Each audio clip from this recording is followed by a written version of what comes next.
as human life and property on ground. Whatever caused this incident to happen?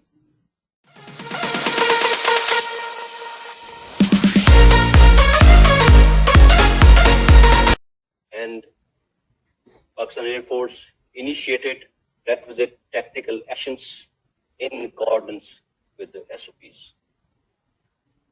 It is important to highlight that flight path of this object endangered many international and domestic passenger flights, both in Indian and Pakistani airspace, as well as human life and property on ground.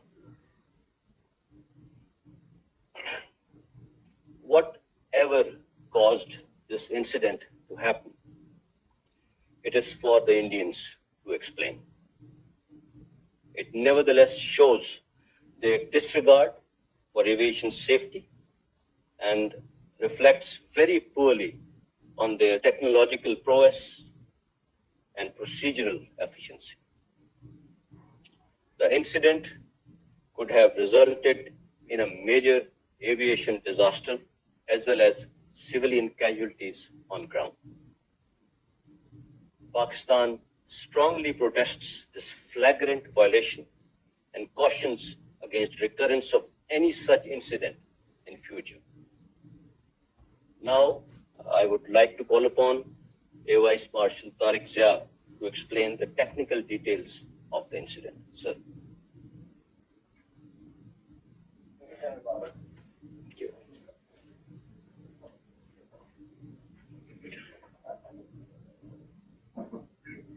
Sorry, gentlemen.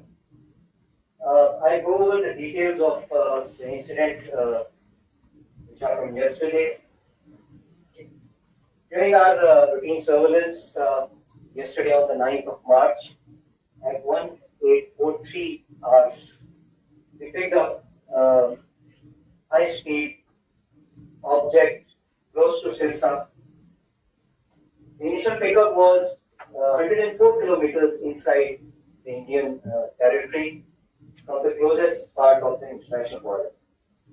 This object was picked up at high altitude, which was around 40,000 feet, and it was traveling at speed in excess of Mach 2.5 and ultimately ending up at Mach 3.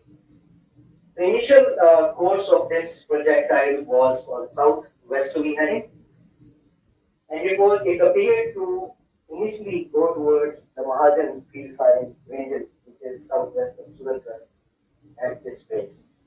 However, once it had traveled around 70 to 80 kilometers on this heading, it took a right track change while maintaining the same altitude and speeds and started to head northwest towards the Pakistani airspace.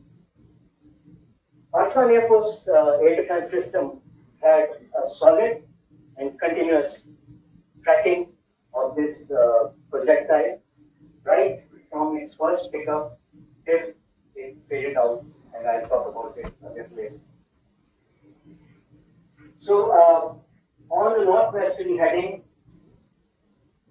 this track crossed the international border into Pakistan, crossed over close to Nabab, south of Bahawalpur, on the same parameters, and ultimately it faded out at the time of 1850 Pakistan Standard Time, close to Mia.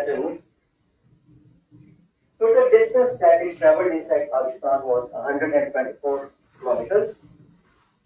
Total time from pickup till its impact on the ground was 6 minutes and 46 seconds. However, the time that it stayed in Pakistani territory was 3 minutes and 44 seconds. While we have recovered the debris and we are continuously doing the forensic analysis of this object, we can so far deduce that it was a supersonic missile, an unarmed missile, and it was launched from the ground. So it was a surface-to-surface missile. Details are yet to come, and we will certain the type subsequently.